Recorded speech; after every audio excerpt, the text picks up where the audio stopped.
Welcome to Everyday Cooking. Today let us see how to do Kerala style wheat payasam. This will taste so good. Do give a try. For the recipe I am going to use Master Cook's broken wheat.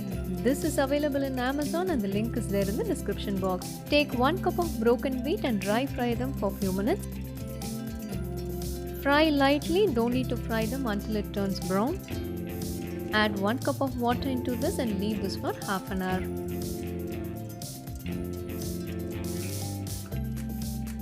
The water will all get absorbed by the broken wheat after half an hour.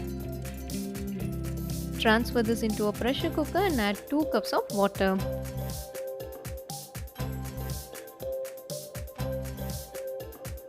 Let us cook this for 3 to 4 whistles.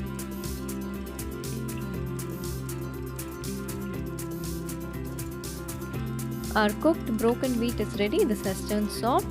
Set this aside. Now take a pan, add 2 teaspoons of ghee in it. Let us add few cashew nuts and fry them. Once the cashew nuts are ready, you can take it out and fry few raisins.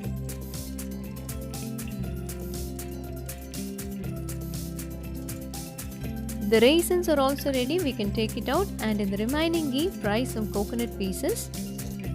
The coconut can either be fresh or dry. Coconut is also ready. Take it out and add the cooked wheat. Saute this for few minutes in ghee. To this add 2 cloves, a pinch of cardamom powder and a pinch of salt.